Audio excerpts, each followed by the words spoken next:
Right now, NATO is at Russia's doorstep. An entire army just a few kilometers from the Russian Federation. This spells doom for the Kremlin. At the same time, Trump has exposed a global conspiracy. No one knew this about Putin. The bunker dweller was betrayed in China. The leaders passed judgment on him. She delivered an unexpected blow. This changed everything. Ukraine has received the weapons of the future.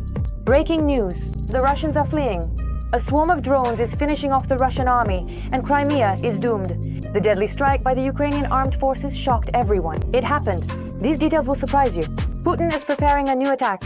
An urgent decree is already on the table. All this and more in our program, Hotspot. Urgent. NATO is already right at the border. An urgent order to the troops. An entire army is just a few kilometers from Russia. This is a fatal blow to Moscow. In the Kremlin, they're already tearing their hair out. No one expected such a turn of events. What is Russia preparing for? Watch for all the details. NATO is Russia's new neighbor. As of September 1st, the regional command headquarters of the alliance's ground forces has officially begun operating in the Finnish city of Mikkeli, according to Finland's ground forces. Mikkeli is located just 140 kilometers from the Russian border and a little over 300 kilometers from St. Petersburg. This decision is a clear political signal to the Russian Federation that Finland is a full-fledged member of NATO. We can consider this a counter-move by the NATO bloc in response to the construction of new military bases near the border with Finland.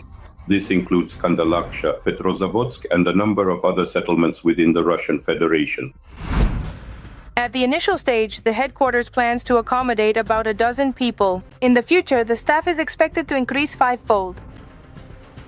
NATO is making it clear to the Russian Federation what possible scenarios for further developments could be, especially during moments of escalating tension directly on the borders with the NATO bloc.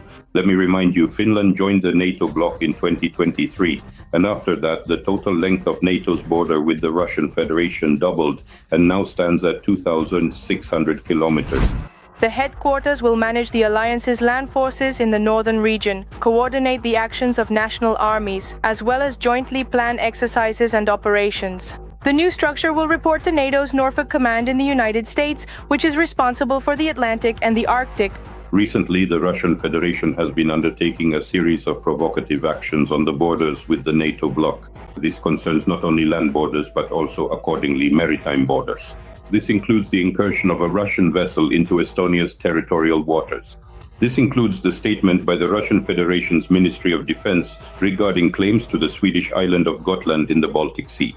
And these are also the recent actions involving the jamming of GPS signals, specifically affecting Ursula von der Leyen's aircraft. Finland's Minister of Defense, Antti Häkkänen, has approved the deployment for August 2025. Last autumn, Häkkänen emphasized that the establishment of the headquarters in Mikkeli is a signal to Moscow. Finland is a full-fledged member of NATO. The alliance plays a key role in ensuring its defense. NATO has taken advantage of the current situation that has developed in the post-Soviet space. Accordingly, no one asked the Russian Federation for permission regarding Finland and Sweden's accession. Essentially, the point was that Finland's entry into NATO marked the end of its 75-year status as a neutral country. The main reason for Finland abandoning its long-standing neutrality and joining NATO is the Russian invasion of Ukraine. Threatening to forbid the expansion of the military alliance, the Kremlin dictator launched a war in Ukraine, where for the fourth year he has been killing people and destroying their homes. Meanwhile, right under his nose, or more precisely, right up to Russia's border, NATO crept up unnoticed by Putin, expanding its scale and sphere of influence. Shock! Putin was harshly humiliated in China, and his meeting with the president of Azerbaijan clearly did not go as planned. A complete fiasco for Moscow. Madness! Trump has exposed a global conspiracy. He found out some very interesting things about Putin. No one saw this coming. The Kremlin immediately got nervous. Watch for all the details. Rumors that US President Trump was ill or even dead have not been confirmed. He is healthy and quite energetic and has finally appeared in public. I heard about that. It's madness. Last week I held numerous press conferences and all of them went well. Everything was going well and then I did nothing for 2 days and they said there must be something wrong with me. That's fake news. It's so false. That's why there's so little trust in the media. It's true that Trump gave vague answers to the questions everyone was waiting for about communicating with Putin, whether he would meet with President Zelensky, and about sanctions against Russia, but he hinted that he had learned some interesting things about Putin. Yes, I said, I found out something very interesting. I think you'll find out in the coming days. Let's see what happens. Let's see what they do and how it all turns out. I'm watching this very closely. Meanwhile, in China, a parade was held to mark the victory over Japan and the end of World War II, to which all the allies of the so-called Axis of Evil were invited. The media have already stated that a new world order is now being formed in China. As for the new world order, indeed, first and foremost, it is China that is trying to establish it.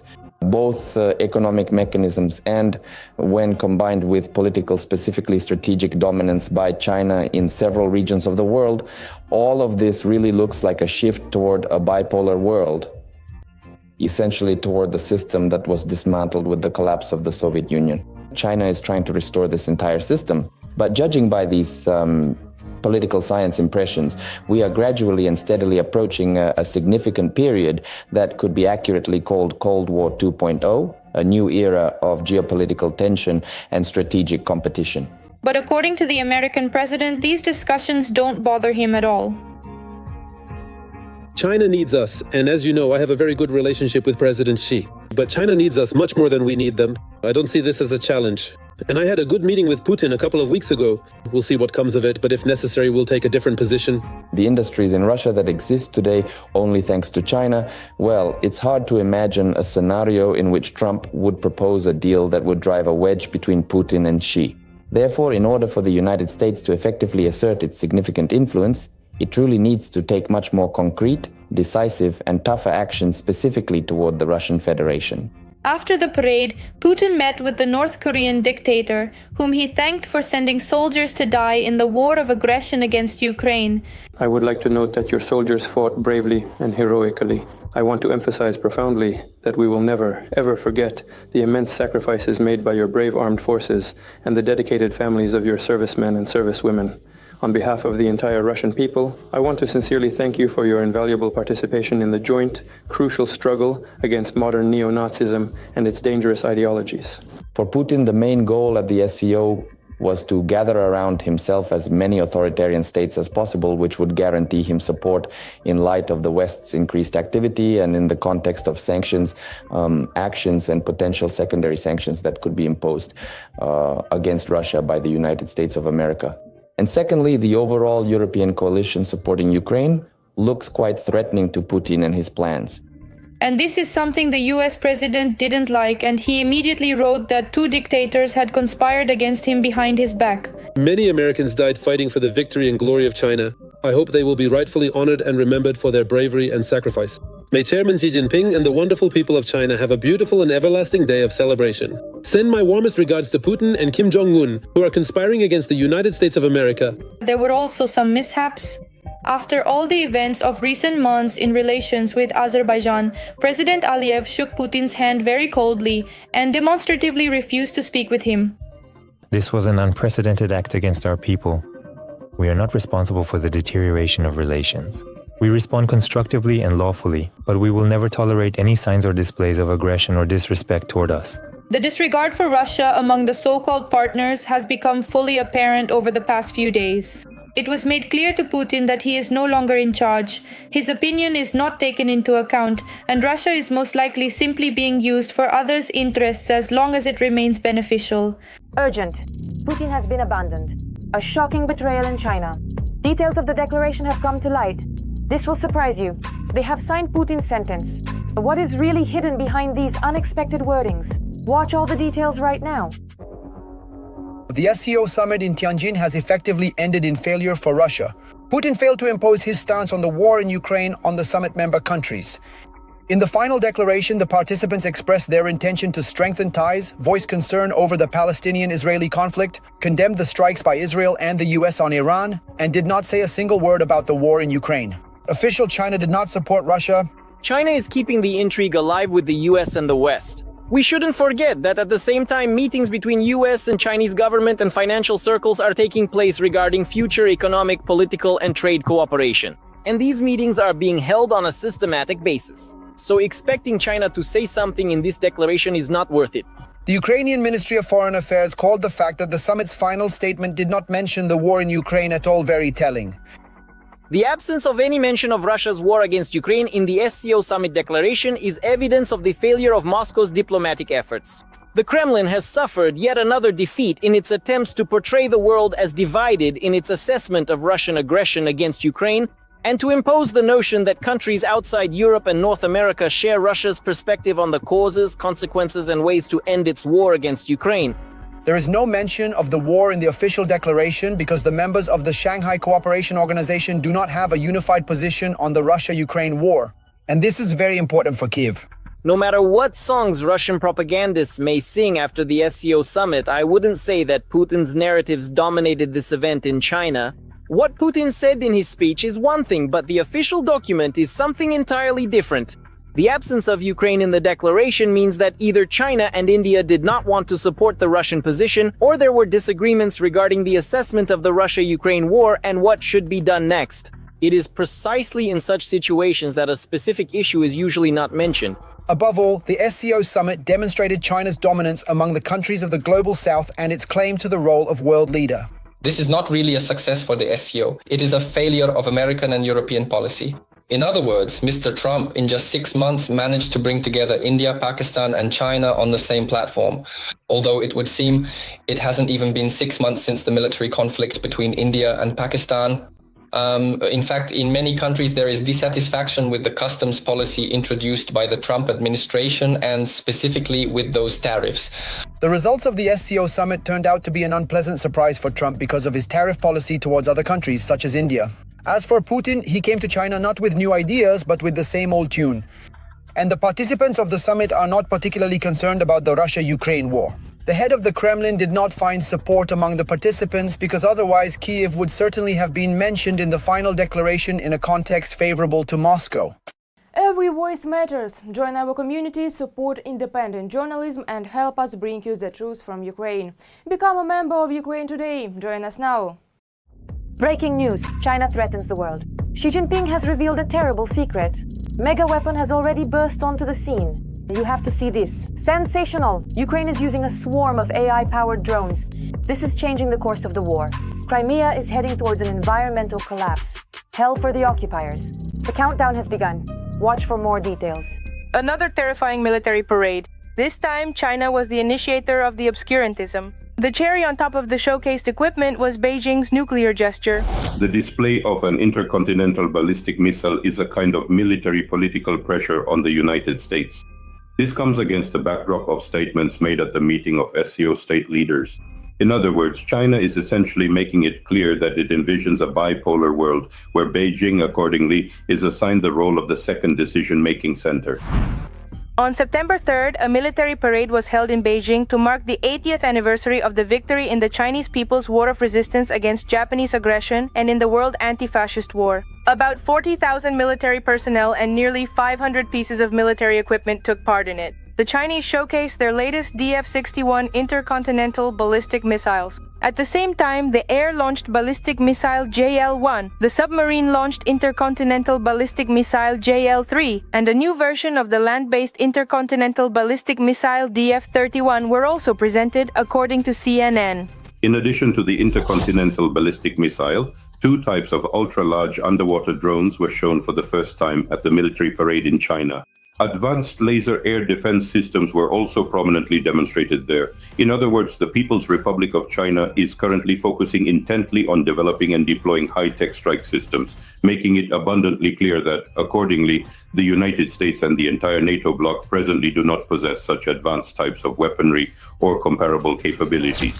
Ukraine has become the first country in the world to use drones with artificial intelligence in combat, reports The Washington Post. At the present moment, the Ukrainian side has significantly scaled up its production capabilities, and it is important to acknowledge we have indeed achieved certain notable successes when compared to the Russian occupiers, specifically in terms of the extensive scaling and the practical, effective use of these crucial UAV drones.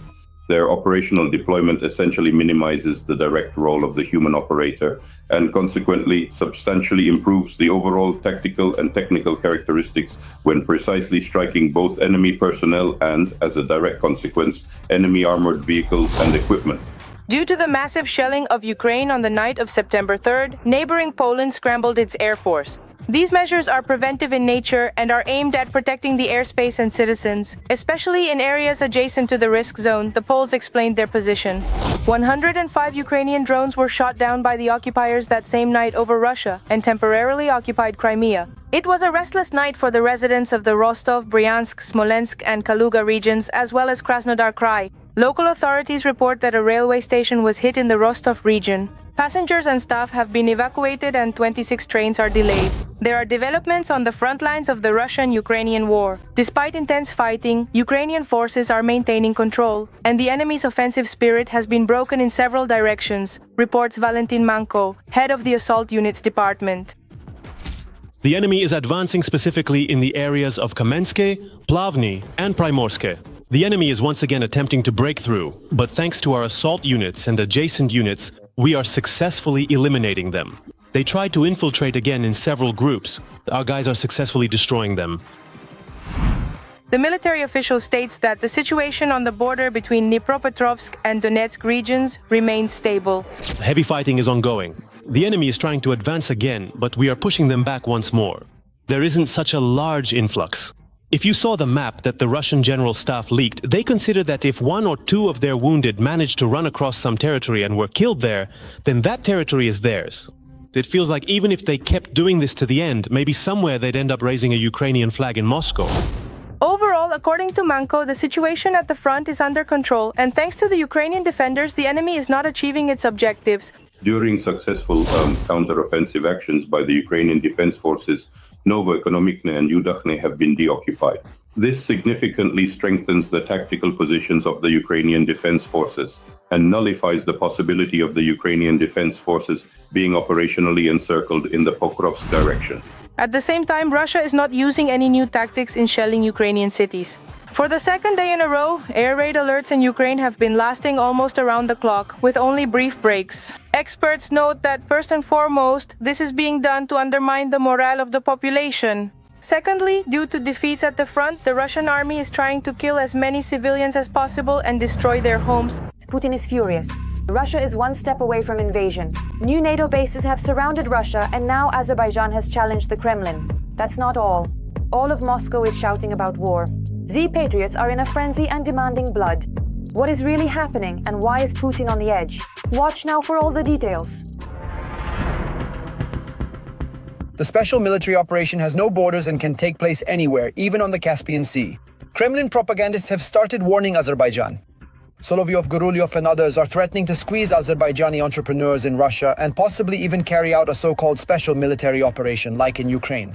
And soon the Caspian may find itself in a situation where NATO bases could appear there as well. And this situation is so incredibly dangerous that from a significant geopolitical standpoint, it could potentially lead to very serious consequences where this might not be the absolute last special military operation of our entire generation. If we also squeeze the local guys here, who, as we know, are involved in certain kinds of business, then things will change significantly, and perhaps for the stronger. Though I'm not even sure, maybe in a different way. A special military operation is a broad concept, one that can be stretched along the entire border of the Russian Federation.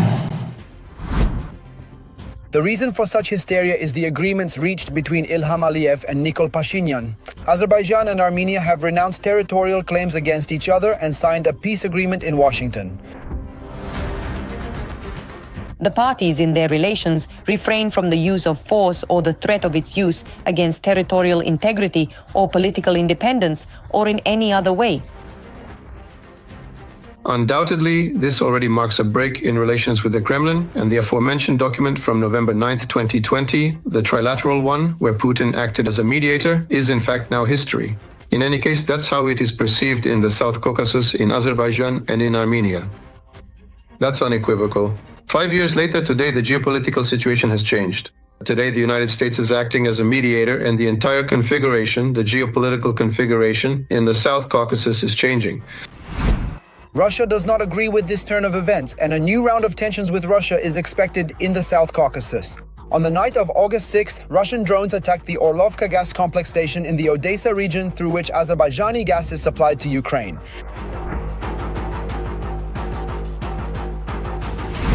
Two days later, on August 8th, Russian drones attacked the Sakar oil depot in the Odessa region, injuring 4 company employees. The next day, Ilham Aliyev spoke with Volodymyr Zelensky and accused Russia of Putin's strikes on Azerbaijani facilities in Ukraine.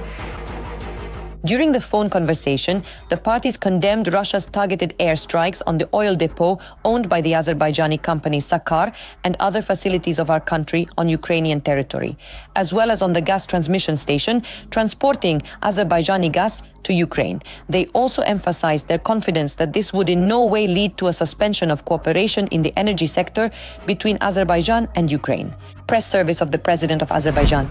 Aliyev also ordered a substantial sum of $2 million to be allocated for essential humanitarian aid to Ukraine. All of this is an integral part of the ongoing and significant confrontation between the nations of Russia and Azerbaijan, a conflict which originally began with that very unfortunate plane crash and regrettably continues to this very day. And now the most recent summit in Washington. In other words, there is a geopolitical confrontation underway. Relations have become strained. At this point, it doesn't even matter what caused it or how things are now, including the strikes on the airbase. Oh, sorry, I mean the oil depot. That's just one part of it. Azerbaijani media outlets, citing reliable government sources, report that if the Russian Federation continues its aggressive and hostile policy toward Azerbaijan's vital interests, then official Baku will seriously begin to consider lifting the existing embargo on supplying military weapons and essential equipment to Ukraine from its own substantial arsenal. Although Russian military correspondents claim that Azerbaijan has long since made the decision to supply weapons to Ukraine.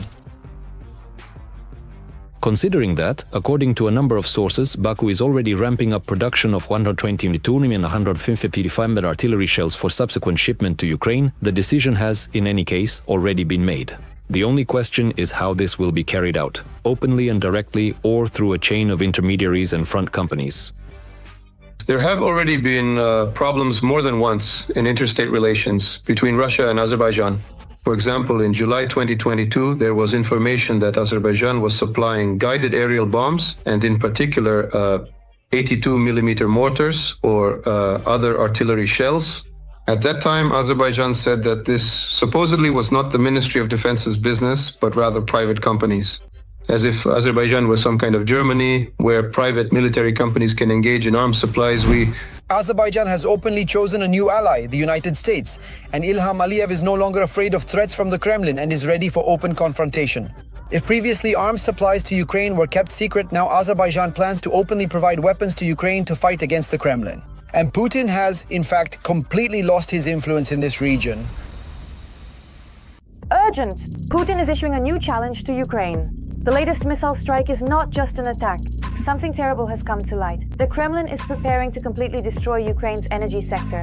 A shocking plan is already on the table. Experts are horrified and sounding the alarm. A new large-scale blackout is just around the corner. All the details are coming up. A new blackout is just around the corner. The military reports that in the near future, Russia may once again try to cut off Ukraine's electricity and is already preparing attacks on our energy infrastructure. Based on the analysis of enemy reconnaissance drone flight routes in the frontline zone and eyewitness reports, I can say that they are currently interested in energy facilities and the state of their protection. Substations, transformers, electrical and gas infrastructure. Surveillance and route mapping can also be carried out using Shaheds and Gerons, which attempt to attack Ukraine on a daily basis. According to analysts, the cameras installed there have also recently been able to transmit information across the border. At the same time, their flights are now often recorded in close proximity to Ukraine's energy facilities. Although for now they are not the final target. Is it possible for our energy system to be destroyed or damaged? Yes, absolutely.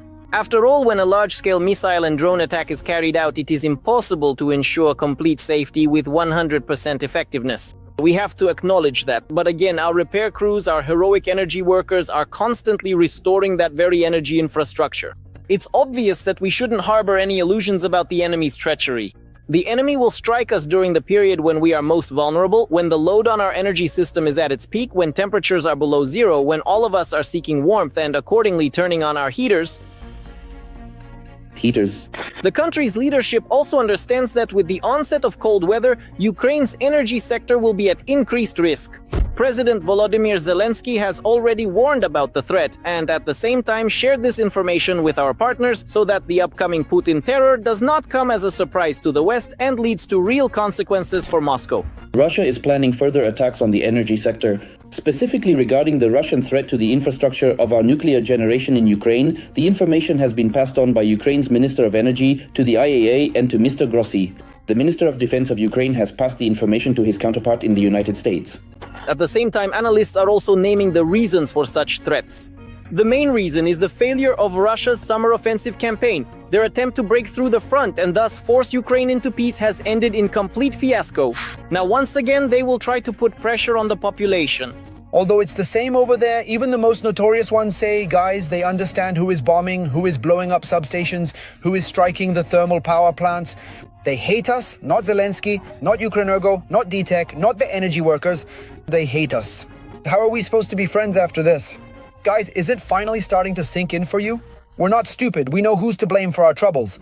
Another reason given for possible winter strikes on the energy sector is that later Putin simply won't be able to carry out terror attacks. Moscow's window of opportunity, though slowly, is still closing, both due to sanctions and political pressure, and because Ukraine is being supplied with various air defense systems.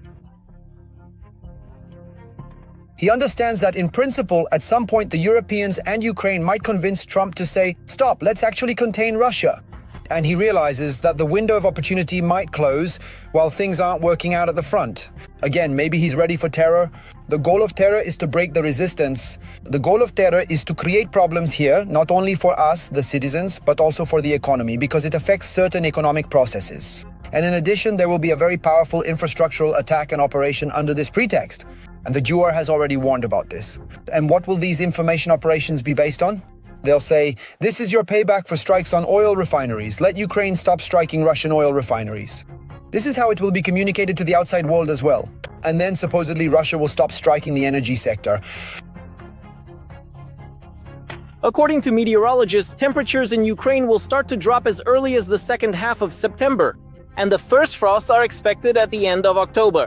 It is precisely during this period that new attempts by Russia to cut off power to Ukrainian regions are possible. We are entering the autumn. Right now, we are entering the autumn period.